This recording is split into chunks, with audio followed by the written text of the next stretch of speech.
எல்லாருக்கும் என் அன்பான வணக்கங்கள். இன்றைக்கி நம்ம பார்க்க போகிற வீடியோ நம்பர் 134. புக் ரிவ்யூவில் பார்க்க போகிற சாப்டரோட நம்பர் 29. அதுக்கு சுவாமி முக்தானந்தா கொடுத்துருக்க தலைப்புங்கிறது the vision of the blue person. விஷன்னா காட்சி. அவர் ஒரு நீல கலரில் ஒரு மனுஷனை பார்க்குறார். அதுதான் இந்த அத்தியாயத்தோட தலைப்பு. என்ன கேட்டிங்கன்னா, இப்போ சுவாமி முக்தானந்தா எத்தனையோ லோகங்களுக்கு போயிருக்காரு, சஞ்சரிச்சிருக்காரு. அதை பற்றிலாம் நல்ல விலாவாரியாக நமக்கு அதோட வர்ணனைகளும் விளக்கங்களும் கொடுத்துருக்காரு. நம்மளும் அவரோட கூட போய் எல்லா இடத்தையும் பார்த்துட்டு வந்த மாதிரி ஒரு ஃபீலிங் நமக்கு இப்போ இருக்குது இல்லையா? ஆனால் இன்றைக்கி நம்ம பார்க்க போகிற வீடியோ இதோட கிளைமேக்ஸ். இதுக்கப்புறம் ஒன்றும் இல்லைங்கிற மாதிரி உள்ள கிளைமேக்ஸ். அதுக்கு பேர் தானே கிளைமேக்ஸ். இத்தனை வீடியோஸில் இதுதான் அந்த வீடியோஸ்லேயே இருக்கிறதுலே உச்சக்கட்டமான ஒரு வீடியோ. ஓகே, என்னன்னு பார்க்கலாம். The vision of the blue person. அப்போது இவ்வளோ நாள் முக்தானந்தா பார்த்ததெல்லாம் அவரோட குருவோட அனுகிரகத்தினால குண்டலினி சக்தி எழும்பிடுச்சு. அது சகசிராரத்தில் போய் சேர்ந்துருச்சு. சேர வேண்டிய இடத்துல சேர்ந்தாச்சு. அப்போ தான் இவருக்கு நிறைய நாதங்கள்லாம் கேட்டுது. அது வரைக்கும் நம்ம பார்த்தோம். அப்படி இருக்கும்போது கூட அவரோட மனசில் உள் மனசு ஏதோ சொல்லிக்கிட்டே இருக்குது. இன்னும் ஏதோ இருக்குது, நமக்கு இன்னும் பார்க்குறதுக்கு இருக்குது, இது இல்லை, கடைசியான இது இல்லை, இன்னும் இருக்குது அப்படின்னு சொல்லிக்கிட்டே மனசு சொல்லுது. அப்போது ஒரு நாள் எப்பவும் போல் அவர் என்ன இந்த அத்தியாயத்தை எப்படி தொடங்குறாருன்னா, oh my dear Siddha students, இந்த சித்த பாதையில் பயணிக்கிற என்னோட அருமையான மாணவ மாணவிகளே, நான் இப்போ ஏதோ ஒன்று நடந்துருச்சு, அதை பற்றி சொல்ல போகிறேன். இதை உங்கள் ஜென்மத்தில் இதை நீங்கள் மறக்கக்கூடாது. Don't ever forget what I ஆம் டெல்லிங் யூ. நான் இப்போ சொல்ல போகிறத எந்த காரணத்தை கொண்டு நீங்கள் மறக்கக்கூடாது அப்படின்னு சொல்லி ஆரம்பிக்கிறார். ஓகேயா? அப்போ ஒரு நாள் அவர் தியானத்துக்காக உட்கார்றாரு. ரொம்ப சந்தோஷமாக உட்கார்றாரு. உட்கார்ந்த உடனே எப்பவும் போல் அவர் அவரோட குருவை வணங்குறாரு. குரு வந்தனத்தோடு தான் அவர் செய்கிறாரு. எது தியானம் பண்ணுறாரு. இப்போது நம்மளை பொறுத்த வரைக்கும் நான் கூட அப்படி தான் பண்ணுவேன். டைமர் வைப்பேன். 1 மணி நேரம், அரை மணி நேரம், 45 minutes டைமர் வச்சுட்டு தான் மெடிடேஷனில் உட்காருவேன். அது முக்கால்வாசி நாள் டைமருக்காகவாவது வெயிட் பண்ணுவேன். சில சமயம் டைமர் அடிக்கிறதுக்கு முன்னாடியே நான் கண்ணை திறந்துருவேன். அந்த மாதிரி தான் நமக்கு இப்போ ஓடுது. இவருக்கு டைமரும் கிடையாது, ஒன்றும் கிடையாது. உட்கார்ந்தா குரு வந்தனா குருவை நினச்சி தியானிக்கிறாரு. குண்டலினி சக்தியை நினச்சி தியானிக்கிறாரு. ஆழ்ந்த சமாதி நிலைக்கு போகிறார். அதுதான் அவருக்கும் நமக்கும் உள்ள வித்தியாசம். அப்போது ஒரு நாள் அப்படி ரொம்ப சந்தோஷமாக மெடிடேஷனில் இருக்கும்போது சத்குரு நித்யானந்தாவை நினச்சிட்டு காடஸ் குண்டலினியை நினச்சி வணங்கிட்டு ஆரம்பிக்கிறார். எப்படி? ஓ குருதேவ், என்னோட குருவாகிய நித்யானந்தா மகாராஜ், நீங்கள் you are on my east, you are on my west, you are on my south, you are on my north. அப்படின்னா என்ன அர்த்தம்? என்னை சுற்றி எல்லா திக்கிலையும் நிறைஞ்சிருக்கிறது நீங்கள் தான். You R above me, you are below me. எனக்கு மேலே, எனக்கு கீழே, எனக்கு முன்னாடி, எனக்கு பின்னாடி, நிறைஞ்சிருக்கிறது நீங்கள் தான், என்னோட குருவாகிய நீங்கள் தான். You are in my eyes, you are in my ears, you are in my nose, you are in my mouth. ஒவ்வொரு அவயவங்களாக பார்த்துட்டு நம்ம பாடியை ஸ்கேன் பண்ணுறோம்ல, முக்கால்வாசி நம்ம தியானம் முடிஞ்சதுக்கப்புறம் டக்குன்னு எந்திரிக்கக்கூடாது. என்னோடய குரு எப்போவுமே சொல்லுவார், என்னோடய குரு யோகீஸ் ராஜா சார் எப்பவும் சொல்லுவார், டைமர் அடித்தாலும் சரி, அலாரம் அடித்தாலும் சரி, யாராவது கூப்பிட்டாலும் சரி, மெடிடேஷன் முடிஞ்ச உடனே எந்திரிச்சு ஓடிடக்கூடாது அப்படிம்பார். அது ரொம்ப கரெக்ட். ஏன்னா இந்த மெடிடேஷன் முடிஞ்ச உடனே நம்ம எந்திரிச்சு ஓடிட்டோம்னா எனக்கெல்லாம் நல்ல தலைவலிக்கும். அந்த மெடிடேஷனில் கிடைக்கிற அந்த பிரபஞ்ச சக்தி நம்ம சகசிராரத்தில் நிறைஞ்சிருக்கும். அந்த சக்தியை அப்படியே கீழே உடம்பு பூரா நம்ம பரவ விடணும். அதுக்கு பேர் தான் பாடி ஸ்கேன்னு பேர், ஃபுல் பாடி ஸ்கேன் பண்ணாமல் நம்ம மெடிடேஷன்லேருந்து எந்திரிக்கவே கூடாதும்பார். அது மாதிரி இப்போ பாடி ஸ்கேன் பண்ணுற மாதிரி முக்தானந்தா தியானம் பண்ணுறார். Oh my God, my guru, my baba, நீ என்னோட தலையில் இருக்கீங்க, நெத்தியில் இருக்கீங்க, கண்ணில் இருக்கீங்க, மூக்கில் இருக்கீங்க, காதில் இருக்கீங்க, வாயில் இருக்கீங்க, கழுத்தில் இருக்கீங்க, நெஞ்சில் இருக்கீங்க, வயிற்றில் இருக்கீங்க, தொடையில் இருக்கீங்க, முட்டியில் இருக்கீங்க, காலில் இருக்கீங்க, கால் விரல் நுனியில் இருக்கீங்க. என் உடம்பெல்லாம் நிறைஞ்சிருக்கிறது நீங்கள் தான். I M U, you are me. I am in you, you are in me. நான் உங்களில் நிறைஞ்சிருக்கேன், நீங்கள் என்னுள்ளில் நிறைஞ்சிருக்கீங்க. அப்படிங்கிற டோட்டல் அந்த சரண்டர் பாவனா, சரணாகத தத்துவத்தில் உட்கார்ந்து ஆரம்பிக்கிறார் தியானத்தை. அவரோட தலையில் சகசிராரத்துக்குள்ளே மேக கூட்டங்களோட இடி முழக்கம் டமால் டுமீல்னு கேட்டுகிட்டே இருக்கு. அது நம்ம போனதிலே வேர்ல்ட் ஆஃப் சவுண்ட்ஸ்லே பார்த்துட்டோம் இல்லையா? பயங்கரமானது, இடி இடிச்சுக்கிட்டு இருக்கு. இந்த மேகத்தோட இடியோட சத்தம் கேட்குறதுன்னா அந்த சகசிரார சக்கரா ஆக்டிவேட் ஆனால் மட்டும்தான் அந்த மேகத்தோட இடி முழக்கம் கேட்கப்படும். ஓகே, இல்லைன்னா மேகத்தோட இடி முழக்கம் நமக்கு காதில் கேட்டுச்சுன்னா வெளியே இடிக்கிற இடி இல்லை, உள்ளுக்குள்ளே இடிக்கிற இடியோட சத்தம் கேட்டுச்சுன்னா தலைக்குள்ளேருந்து வருது, தலை உச்சியிலேருந்து வருது, நம்ம சகசிராரத்துலேருந்து வருது. அப்போ சகசிரார சக்கரா வரைக்கும் ஆக்டிவேட் ஆகிடுச்சு. குண்டலினி, அந்த ஃபெமினைன் சக்தி, அந்த பெண் சக்தி அவளுக்கு உண்டான ஆண் சக்தியோடு இணைந்துருச்சு அப்படிங்கிறது அர்த்தம். சிவசக்தி ஐக்கிய ரூபம் அங்கே நடந்துருச்சு அப்படின்னு அர்த்தம். அப்போது அப்படி இவர் மெடிடேஷனில் குருவை நினச்சி தியானம் ஆரம்பிக்கிறாரு. அப்போது தென் எ கிரேட் மிராக்கிள் ஹேப்பன்ட். மிராக்கிள்னா என்ன? அதிசயம். ஒரு பெரிய அதிசயம் நடக்குது. நான் அதை பற்றி சொல்லக்கூடாது, ஆனால் என்னோடய குருதேவ் என்ன அதை பற்றி சொல்கிறார். எனக்கு அதை சொல்கிறதுக்கு உண்டான ஸ்ட்ரென்த்து, சக்தி இல்லை. என்னோட வாய் அசையலை, என்னோட கை அசையலை, என்னோட கண்ணு திறக்க முடியல,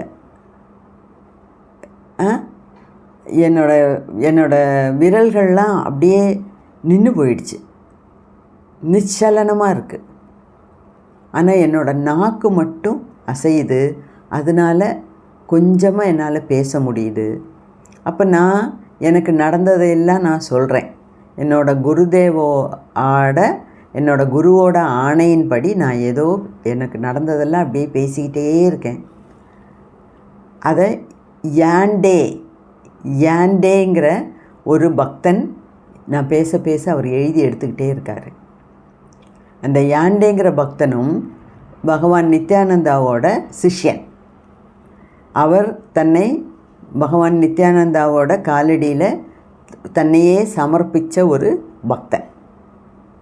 அதனால தான் அவருக்கு இதை எழுதுறதுக்கு உண்டான ஒரு பாக்கியம் கிடச்சிருக்கு.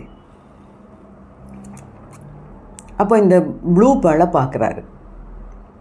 எப்பவும் போல் அந்த red aura, white flame, black light, blue light, blue pearl இத்தனையும் வரிசையாக வந்துகிட்ருக்கு, பார்த்துட்ருக்காரு. அந்த ப்ளூ பேர்ல் வரும்போது பயங்கரமான பிரகாசமாக இருக்குது. அதில் நிறையா இந்த கிரணங்கள், எண்ணிலடங்காத கிரணங்கள் அதிலிருந்து வெளியே வந்துக்கிட்டே இருக்குது. அது என் பக்கத்தில் வருது. Came closer to me. இப்போ என் பக்கத்தில் நெருங்கி வருது. வந்து அது பெருசாக வளர ஆரம்பிக்குது. பெருசாக வளர்ந்து ஒரு முட்டை ஷேப்பில் வருது. முட்டை ஷேப்புக்கு அப்புறமும் அது கண்டினியூஸாக வளர்ந்துக்கிட்டே இருக்குது. வளர்ந்து ஒரு மனுஷனோட உருவத்தில் வளர்ந்து வருது. 6 அடி உயரத்துக்கு வளருது அது. அதை என்னால் என் கண்ணால் பார்க்குறேன். ஆனால் அதிசயிச்சு போய் வாயடைச்சு அப்படியே பார்த்துட்ருக்கேனே தவிர என்னால் ஒன்றுமே செய்ய முடியல. அப்புறம் அதிலேருந்து ஒரு திவ்ய சக்தி வெளிப்படுது. அங்கேருந்து ஒரு திவ்ய சக்தி வெளிப்படுது அந்த மனுஷ ரூபத்தில். அதாவது பேர்ல் ரூபத்தில் இருந்தது எக்கு ஷேப்பில் வளர்ந்துருச்சு, கொஞ்சம் பெருசாக வளர்ந்துச்சு. அதுக்கப்புறம் பெருசாகி 6 அடி உயரத்துக்கு ஒரு மனுஷனோட உருவத்துக்கு வளர்ந்துருச்சு. அதுலேருந்து பிரைட்டாக ஒரு லைட்டு தெரியுது. லைட்டு வெளியே வருது. அந்த லைட்டு வந்தோடனே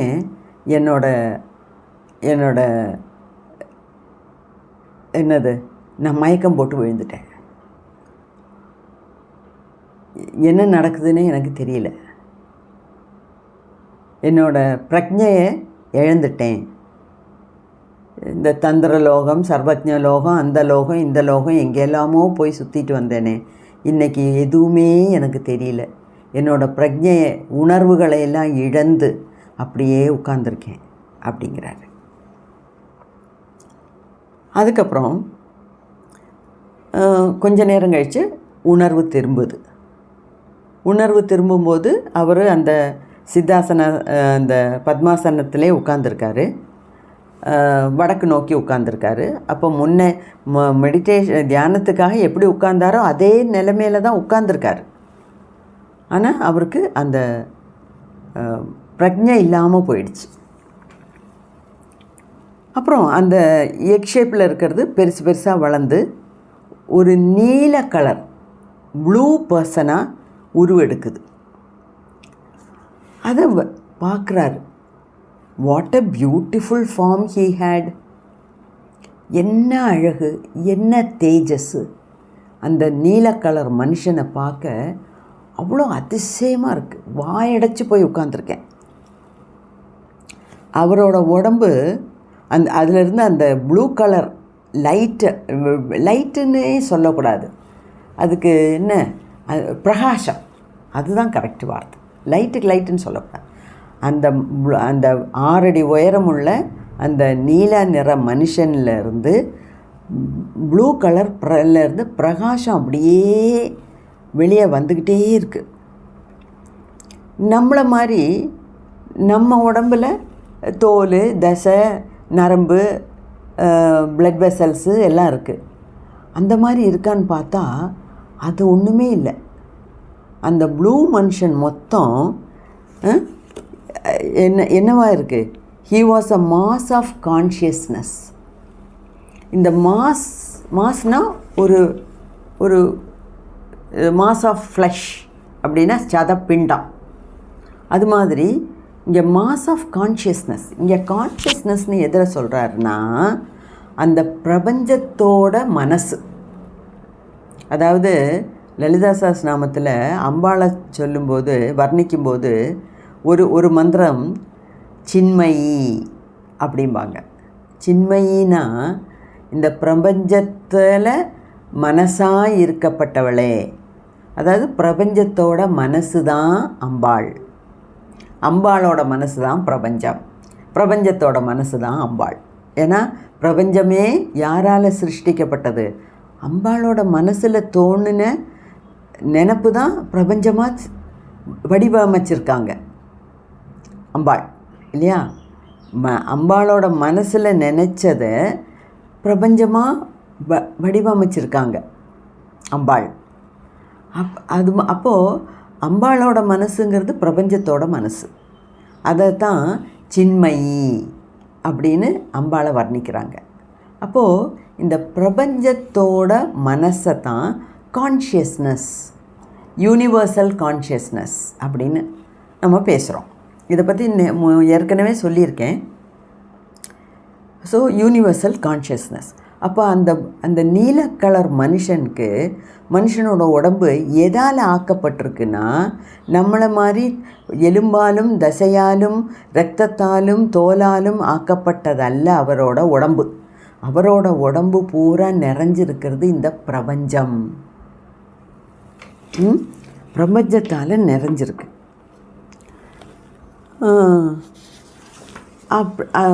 அவர் இது என்னோட குருவா, இதுக்கு என்னை நடத்தி வழி நடத்துகிற குண்டலினி சக்தியா, இது என்னது அப்படின்னு அதிசயமாக பார்க்குறார். He stood before me. அந்த நீல மனுஷன் முக்தானந்தா முன்னாடி நிற்கிறார். ஷிம்மரிங் இன் டிவினிட்டி, அதாவது தெய்வீக ஒளி அதிலிருந்து வெளியே வந்துக்கிட்டே இருக்குது. தெய்வீக ஒளி. What a beautiful body he ஹேடுன்னு ஏன் சொல்கிறாருன்னா, அவர் தியானத்தில் பார்த்ததை இப்போ பேசுகிறாரு, அதை ஒரு ஆள் எழுதுகிறார். ஓகேயா? அப்போ நான் பார்க்கும்போது அந்த உடம்பு எவ்வளோ தேஜஸாக இருந்தது, எவ்வளோ அழகாக இருந்தது. என்ன அழகான கண்கள், எவ்வளோ ஸ்ட்ரெயிட்டாக செதுக்கின மாதிரி மூக்கு, எவ்வளோ அழகான காது, அந்த காதில் போட்டிருக்க குண்டலி இல்லை குண்டலங்கள், எவ்வளோ அழகான குண்டலங்களால் அந்த காது அலங்கரிக்கப்பட்டிருக்கு. எவ்வளோ அழகான முடி. ஆனால் அவருக்கு தாடி கிடையாது. தலையில் ஒரு பெரிய கிரீடம் வச்சுருக்காரு. அது நவரத்தனங்களால் பதிக்கப்பட்ட ஒரு கிரீடம். எவ்வளோ அழகான, அப்படியே வர்ணிக்கிறாரு அந்த ப்ளூ பர்சனை. என்ன அழகான நீண்ட கைகள், நீண்ட விரல்கள், நீண்ட நகங்கள், எவ்வளோ அது துணி உடுத்திருக்காரு, ஆடை அணிஞ்சிருக்காங்க அந்த ப்ளூ ஆள். ஆனால் அந்த ஆடை வந்து அவ்வளோ ஃபைனாக, அவ்வளோ சாஃப்டாக, அவ்வளோ மென்மையாக இருக்குது. அந்த ப்ளூ ஆள் கட்டியிருக்க துணி எவ்வளோ, அந்த காலெல்லாம் அப்படியே செதுக்குன மாதிரி, தொடை, முழங்கால், அப்போ கால், கணுக்கால், கால், பாதம், விரல்கள் அவ்வளோ அழகாக இருக்குது. அப்படியே பாட் பை பாட்டாக பார்க்குறார். உச்சந்தலையிலேருந்து உள்ளங்கால் வரைக்கும் பார்க்குறார். உள்ளங்கால்லேருந்து உச்சந்தலை வரைக்கும் இப்படி மேலேயும் கீழேயும் மேலேயும் கீழேயும் பார்க்குறாரு. இப்படி செதுக்கி வச்ச மாதிரி இருக்காரு. இது யார், இது யாராக இருக்கும் அப்படின்னு வாயடைச்சு போய் பார்த்துட்ருக்கார். அந்த ப்ளூ மனுஷன் என்னை பார்த்து பக்கத்தில் வரார். இன்னும் ஒரு அடி முன்னாடி தள்ளி வச்சுட்டு ஒரு சத்தம், இந்த ஹம்மிங் சவுண்டுங்கிறாங்களே, இது வந்து பகவான் நித்யானந்தாவும் அடிக்கடி பேசும்போதெல்லாம் இந்த ஹம்மிங் சவுண்டு போடுறாரு அப்படின்னு சொல்லியிருக்கார். அப்போ கையை அசைஞ்சு ஒரு சைகை காமிக்கிறாரு. சே சம்திங், ஏதாவது சொல்லு அப்படின்னு அந்த நீல மனுஷன் முக்தானந்தாட்ட கேட்குறாரு. நான் என்ன சொல்ல முடியும்? நான் அந்த உருவத்தில், அந்த அழகில் அப்படியே மயங்கி இருக்கேன். He walked right around me and stood still. என்னை வலம் வச்சு வந்து அசையாமல் நிற்கிறார். அதுக்கப்புறம் அவரை முக்தானந்தாவை பார்த்து பேசுகிறாரு. நான் அவர் அந்த ப்ளூ மனுஷன் பேசுகிறார். நான் எல்லாத்தையும் எல்லா இடத்துல இருந்தும் பார்க்குறேன். நான் என் கண்ணால் பார்க்குறேன், என் மூக்கால் பார்க்குறேன், என் காதால் பார்க்குறேன்.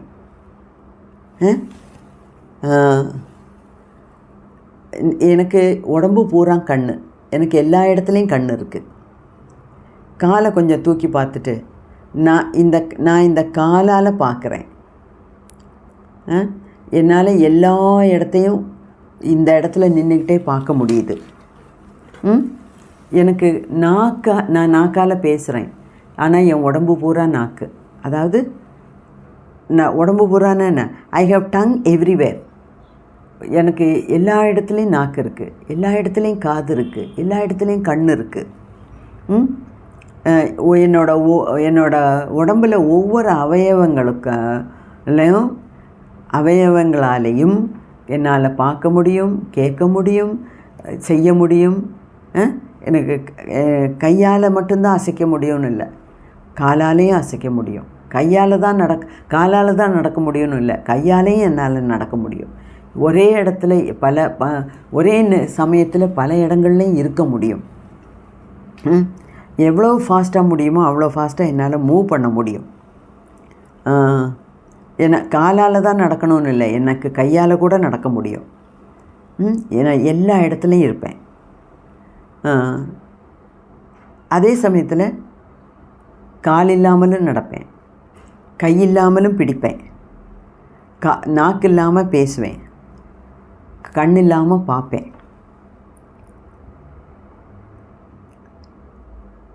நான் தூரத்தில் இருக்கிறதா நினச்சா நான் தூரத்தில் இருப்பேன், பக்கத்தில் இருக்கிறதா நினச்சா நான் பக்கத்தில் இருப்பேன். I become the body in all bodies. நான் எல்லாரோட உடம்புலேயும் நான் இருக்கேன். அதே சமயத்தில் நான் எல்லாரை விட வேறுபட்டு இருக்கேன் அப்படிங்கிறாரு. இன்னும் கொஞ்சம் சொல்கிறாரு. ஆனால் அது முக்தானந்தா நமக்கு எழுதலை. ஏன்னா அவர் சொல்கிறாரு, அதை நான் இங்கே எழுதக்கூடாது. நான் கேட்டேன், என்னோடய குரு நித்யானந்தா கேட்டார், ஆனால் அதை பற்றி இங்கே நான் சொல்லலை அப்படின்னு சொல்லி விட்டுட்டார். இதுதான் இந்த சித்த பாதை, ஓகே அப்படின்னு அந்த ப்ளூ மனுஷன் சொல்கிறார். அப்புறம் கையை உயர்த்தி என்னை அனுகிரகம் பண்ணுறார். பண்ணிவிட்டு இப்படி கையை உயர்த்தி என்னை ஆசீர்வாதம் பண்ணிவிட்டு அந்த 6 அடி உயரமுள்ள அந்த ப்ளூ மனுஷன் சின்னதாக சுருங்கி அந்த முட்டை வடிவத்துக்கு வந்து, முட்டை ஷேப்பில் வந்து திருப்பியும் சுருங்கி அந்த ப்ளூ பேர்லாக மாறுறார். ப்ளூ பேர்லாக மாறி அந்த நீலேஸ்வரியாக என் முன்னாடி காட்சி தர்றார் அப்படின்னு சொல்கிறார். இதில் எனக்குன்னு சொல்கிறதுக்கு ஒன்றுமே இல்லை. அந்த நீல மனுஷன் யாராக இருக்கலாம்? உங்களுக்கெல்லாம் இந்நேரமே புரிஞ்சிருக்கும். அந்த நீல மனுஷன் வேறு யாரும் கிடையாது, அந்த திருநீலகண்டன் தான் அவருக்கு தியானத்தில் வந்து காட்சி கொடுத்துருக்கார். இதுக்கு மேலே நம்ம என்ன சொல்ல முடியும்? நம்ம சொல்கிற ஒரு வார்த்தைக்கும் அர்த்தம் இல்லாமல் போயிடும். அதனால் நான் ஒன்றுமே சொல்லலை. என்றைக்கு நம்மளாலேயும் இந்த திருநீலகண்டனை பார்க்க முடியுங்கிற ஒரு ஏக்கத்தில், தாபத்தில் இந்த வீடியோவை இங்கேயே முடிச்சுக்கிறேன். இந்த சாப்டர் இன்னும் நிறைய இருக்குது. பகவத்கீதாவோட நிறைய விஷயங்கள்லாம் எடுத்து மேற்கோள் காட்டி சொல்கிறாரு. அதை நம்ம விவரமாக டீட்டெயிலாக அடுத்த வீடியோவில் பார்க்கலாம்.